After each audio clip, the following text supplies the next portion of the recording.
Guerra en el nombre de Dios.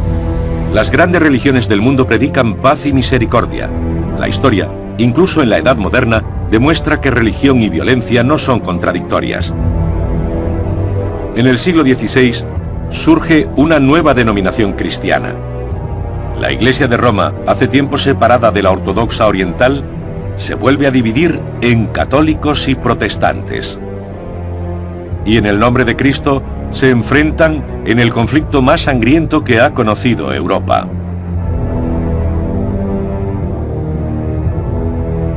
Guerras santas, cristiano contra cristiano.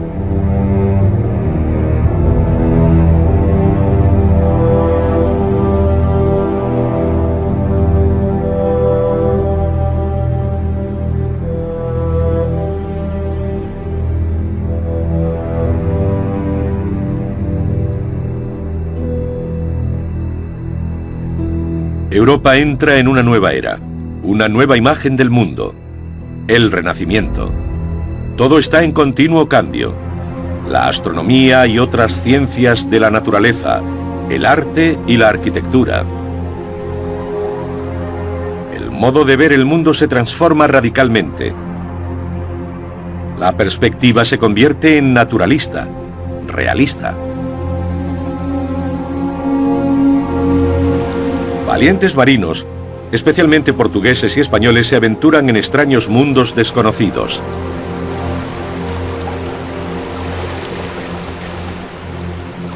Con nuevos instrumentos de navegación y nuevos mapas, en 1522, Magallanes y Elcano demuestran que el mundo es redondo. Una época de agitación también por cuestiones de creencias. La Biblia, cuyos textos en latín la hacían inaccesible al público general, se convierte en el libro de los libros y un monje alemán insatisfecho cambia el mundo sin querer. Martín Lutero no quiere la reforma, solo pretende reformar.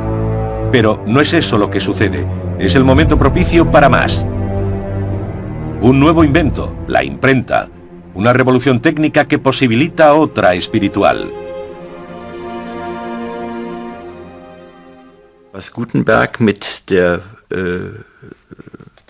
La imprenta de Gutenberg, la impresión mediante tipos móviles, favorece la movilidad y mejora la comunicación hasta límites antes no solo insospechados, sino inimaginables.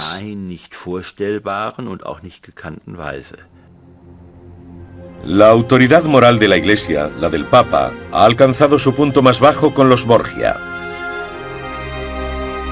Los hijos del Papa Alejandro VI, Lucrecia y César, gobiernan igual que su padre mediante intrigas, asesinato y violencia. Cuando muere el Papa, estallan manifestaciones de júbilo en las calles de Roma. El fraile agustino Martín Lutero se desespera ante una situación intolerable: la corrupción de la Iglesia. No es un revolucionario, solo un monje medieval, pero es obstinado y lucha contra los problemas teológicos. Con toda probabilidad, él mismo no clava ninguna de sus 95 tesis escritas en latín en la puerta de la iglesia de Wittenberg, a pesar de lo popular que se haya vuelto esa imagen. Después de todo, ¿quién habría podido leerlas? En realidad, se las envió al arzobispo de Maguncia en forma de carta. Seine handschriftlich niedergelegten Thesen gelangen in einer handschriftlichen Fassung nach... Sus ideas llegan a Nuremberg en forma de manuscrito y son traducidas del latín original. Luego, a finales de 1517, son impresas y distribuidas en gran número por todo el imperio.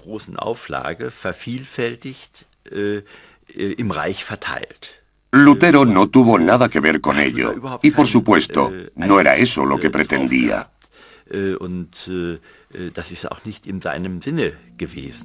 A consecuencia del alboroto, Lutero es excomulgado.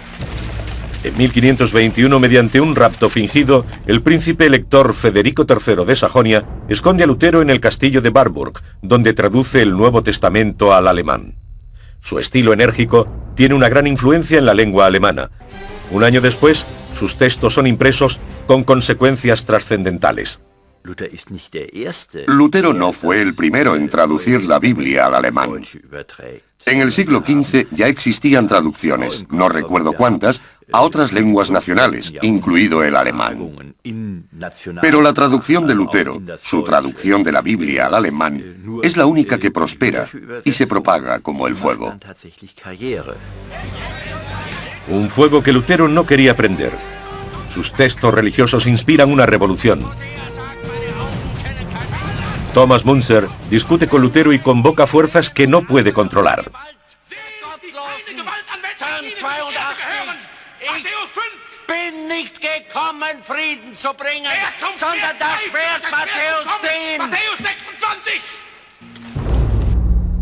Al principio favorable a los insurgentes, Lutero apela a los príncipes reinantes para que adopten duras medidas contra las hordas de campesinos que se dedican a robar y a matar.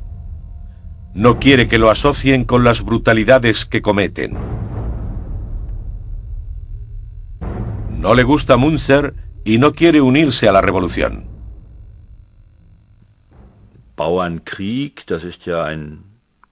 La guerra de los campesinos es solo un nombre y da una impresión equivocada. No fue una guerra tal como la entendemos, fue más bien una serie de levantamientos aislados.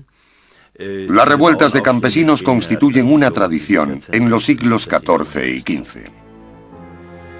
Pero los príncipes no reaccionan como pretendía Lutero. Y sufre con la Reforma tanto como ha influido en ella. No tiene control sobre los acontecimientos. La Reforma atrae a fanáticos. Las revueltas contra el poder del clero llegan a todas partes. Los iconoclastas atacan iglesias. En Münster, los anabatistas rigen durante unos meses un estado totalitario. Exigen la propiedad compartida de los bienes y la prohibición del matrimonio. Cuando se aplasta la rebelión, los cadáveres de los cabecillas son expuestos en jaulas. La Reforma se extiende por toda Europa, dividiéndola en diferentes facciones. Zwinglio en Zúrich, Calvino en Ginebra. Incluso Escocia tiene su propio héroe local en la persona de John Knox.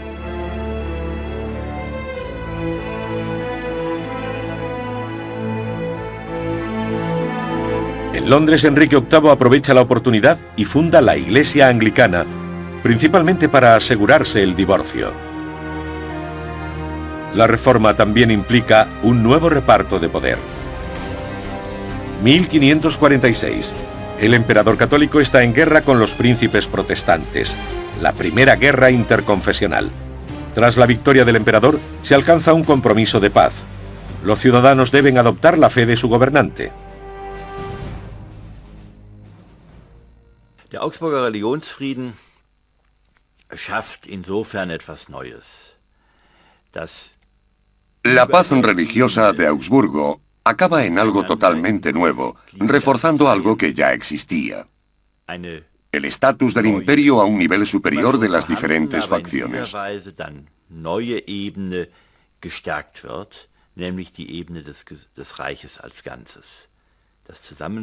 Un nivel en el que el rey y el Estado imperial trabajan juntos como árbitros supremos, responsables de salvaguardar la paz y la ley del imperio. Dann dafür verantwortlich, den Frieden und das Recht im Reiche zu wahren und zu schützen. Paz entre los cristianos, un terrible error.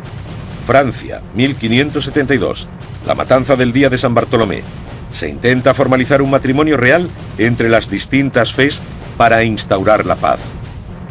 Pero se produce una traición. Decenas de miles de hugonotes protestantes reunidos para la boda son asesinados por católicos, cristiano contra cristiano. Las facciones vuelven a estar en guerra. Se trata de religión, pero también de poder. La nueva fe religiosa es un medio muy oportuno para que príncipes ambiciosos puedan dar rienda suelta a su avidez de dominio contra el emperador, los reyes y la iglesia.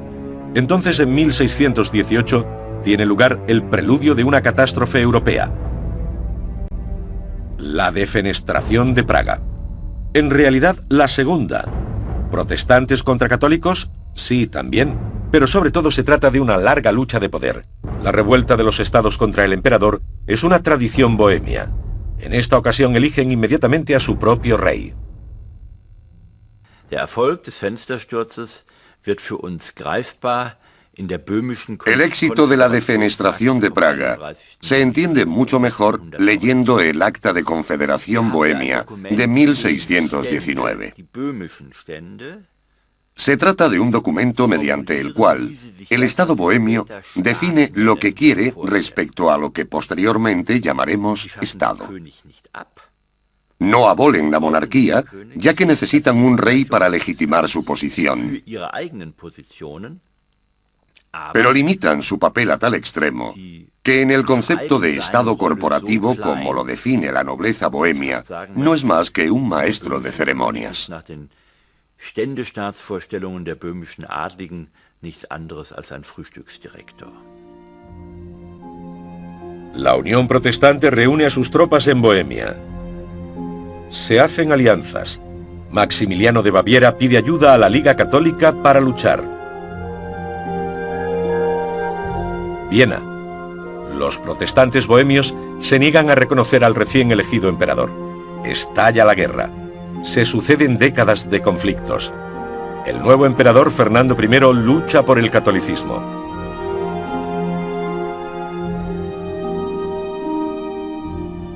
Wallenstein, un brillante general y comerciante. Por el momento no existe nada parecido a un ejército nacional. Wallenstein recluta un ejército de mercenarios y lucha a favor de la Liga Católica por dinero.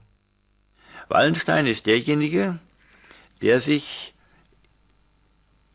in der Lage sieht, der Anfrage Cuando el emperador pregunta, ¿puedes proporcionarme un ejército? Zur Verfügung stellen? Wallenstein se vio perfectamente capacitado, como hombre de negocios, para ofrecerle ese servicio. Als Wirtschaftsunternehmer gleichsam diese Dienstleistung erbringen kann. Las primeras victorias católicas. El rey bohemio es derrotado. Los protestantes pierden una serie de sangrientas batallas. En Bohemia, los éxitos católicos van seguidos de una represión brutal. Pero ahora los daneses temen por la seguridad de su poder en Europa. Entran en guerra con los Habsburgos católicos. La suerte de la guerra es caprichosa, pero Wallenstein casi siempre sale victorioso. De nuevo el emperador triunfa sobre los protestantes.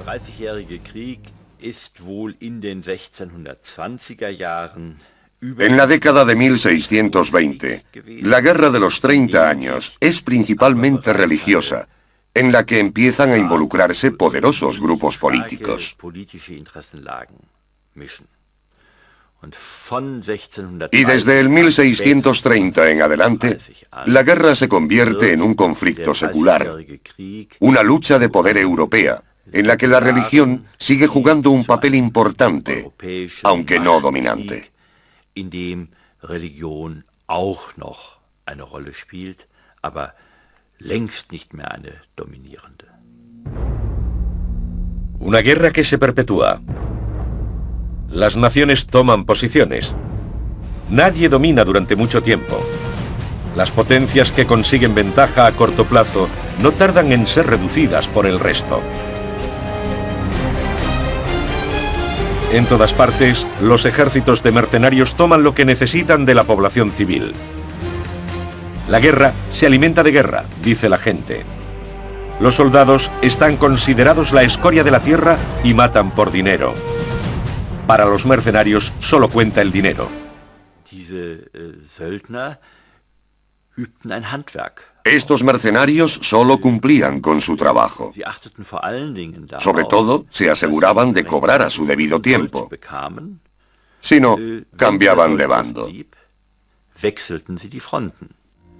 1630. Gustavo Adolfo, rey de Suecia, entra en guerra. La sede de su poder, la región báltica, es reclamada por los católicos. Un error. El monarca sueco se convierte en abanderado de la causa protestante y tiene la suerte de su lado. Una ironía del destino. Wallenstein, el brillante comandante de la Liga Católica, acaba de ser despedido por el emperador.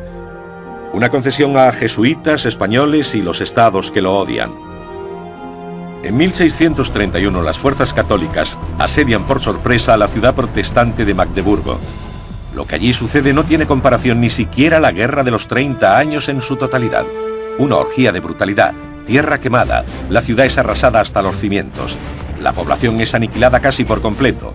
Gustavo Adolfo, el protestante del norte, jura venganza. Sus tropas victoriosas avanzan hacia el sur. Augsburgo, un bastión protestante. Anteriormente había sido una ciudad en la que todas las facciones convivían en paz. Allí los soldados del rey sueco son recibidos como ángeles de salvación. Una esperanza histérica en una tierra desahuciada. Pero esos hombres solo traen muerte, miseria y devastación. Los soldados suecos también son mercenarios. La guerra es su negocio. Lo que los bávaros sufren poco después se parece mucho a lo que cuentan los pocos supervivientes de Magdeburgo. Todos los mercenarios son iguales.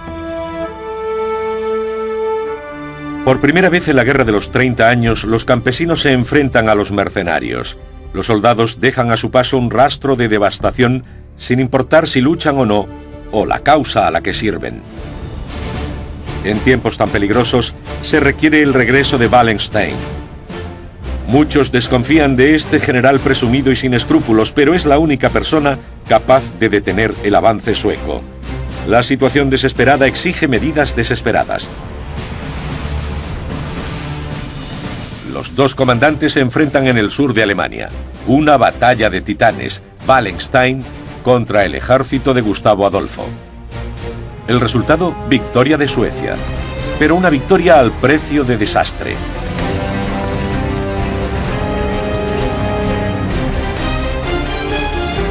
Gustavo Adolfo muere en la batalla de Lützen. Un duro golpe. El líder mesiánico desaparecido. Corren rumores de que realmente no ha muerto. Los suecos empiezan a perder batallas, pero creen que aún tienen posibilidades de asegurar su influencia mediante una negociación. Son engañados. En estos tiempos nada es estable. Los oficiales de Wallenstein deben jurarle lealtad personal incluso si sus órdenes entran en conflicto con las del emperador. So ist es auch bei Wallenstein der Fall gewesen, der seine unternehmerische Leistung. En el caso de Wallenstein, siempre tiene éxito en sus empresas. Pero en realidad para él no era tan importante el dinero como, por ejemplo, convertirse en duque de Mecklemburgo.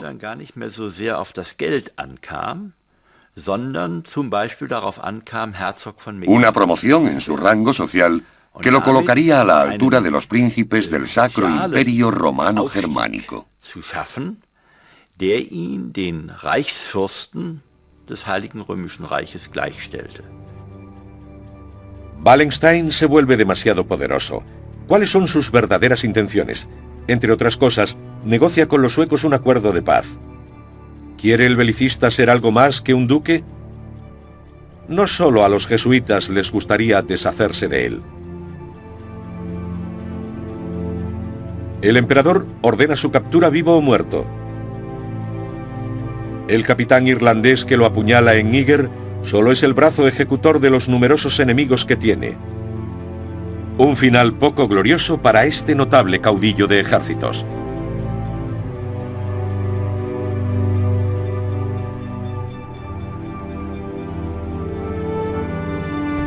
La guerra continúa. Al principio la dinastía Habsburgo apoya la guerra para asegurar su dominio. Pero ahora, la lucha es para prolongar su estancia en el poder.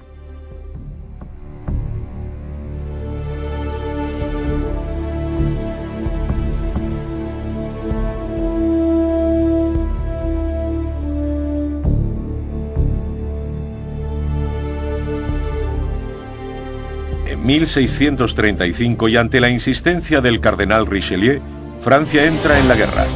De nuevo los enfrentamientos arrasan el sur de Alemania y Bohemia.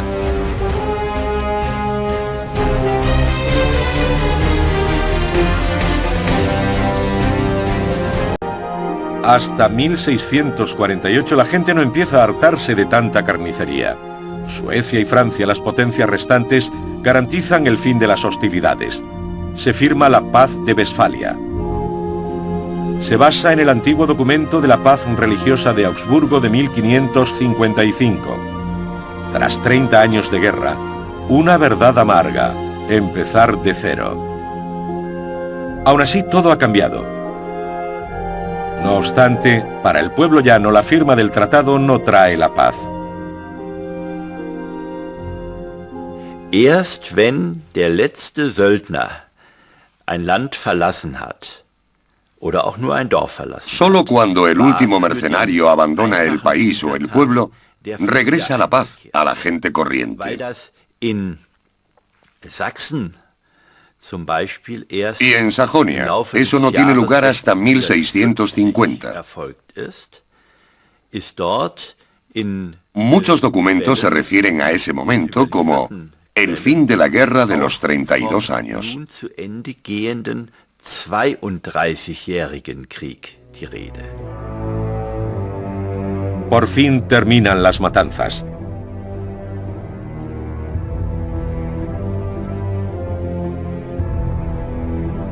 El coste de la guerra, la destrucción de un continente. El conflicto por la interpretación del cristianismo lleva a una orgía de crueldad que pone a los seres humanos al borde del abismo. La visión del mundo cambia para siempre. Símbolo de ello es el árbol de la horca, en el que se cuelga incluso a camaradas heridos, inservibles como soldados. Por primera vez hay algo parecido a un reportaje de guerra. Despiadado, brutal, realista. Der 30-jährige Krieg hat die Menschen seit der Mitte des 17. Jahrhunderts immer wieder... Desde mediados del siglo XVII, la guerra de los 30 años no ha dejado de ser objeto de interés, porque abarca una inimaginable variedad de crueldades. ...konfrontiert worden sind. Lo que la gente vivió en aquella época quedó plasmado en escritos e ilustraciones posteriores que no muestran inhibición alguna a la hora de describir la crueldad, con todos sus detalles escabrosos. Para la población civil, la presencia de la soldadesca, sin importar bajo qué bandera sirva, significa miseria y muerte. Los mercenarios cogen todo lo que quieren. Las tropas merodeadoras arrasan la tierra incluso donde no hay combates. No hay piedad ni compostura. Dieser Krieg wird als ein grausames Ereignis Esta guerra se considera un suceso terrible, una especie de desastre natural que arrasa pueblos enteros y contra el que no hay protección posible. La guerra se alimenta de guerra. Los civiles tienen más posibilidades de morir que los mercenarios, así que los hombres de los pueblos arrasados y los enfermos se presentan voluntarios al servicio militar para sobrevivir un poco más. Los cuidados médicos son casi inexistentes. Los heridos tienen muy pocas posibilidades de sobrevivir, pero sigue siendo mejor que morir de hambre o asesinado en su propio pueblo. Una catástrofe europea. La región más afectada es la que posteriormente se convierte en Alemania. ¿Cuántas muertes cuesta la guerra? En general puede que el 50% de la población. En algunas zonas, las ciudades perdían hasta el 70 y 80% de sus habitantes, a juzgar por el alto número de asentamientos abandonados tras la guerra de los 30 años. Es decir, lugares en los que la gente ha estado viviendo, pero que tras la guerra dejan de estar poblados y quedan abandonados y desiertos. Pero de las ruinas de las guerras de religión surge la idea del moderno Estado-nación. Un mecanismo de poder. Una estructura neutral que se alza sobre el conflicto de creencias. Tratados, orden civil y el gobierno de la ley para instaurar la paz. Una idea cuyas consecuencias llegan hasta nuestros días. El infierno es la propia humanidad. La lucha por la dominación religiosa conduce al abismo. En nombre de una fe verdadera, El hombre es capaz de cualquier crueldad imaginable, como demuestra la Guerra de los 30 años.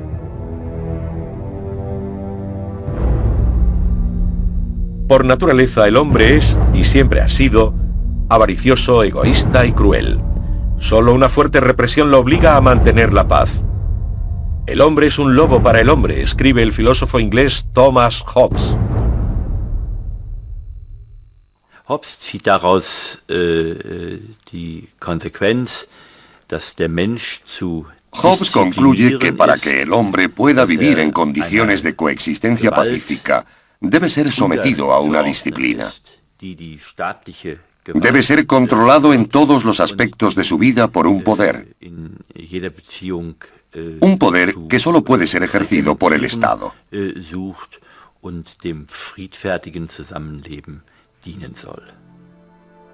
Para controlar la avaricia humana, Hobbes decreta un Estado totalitario, un monstruo omnipotente, un leviatán que imponga la paz y dicte lo que se debe pensar, decir y creer.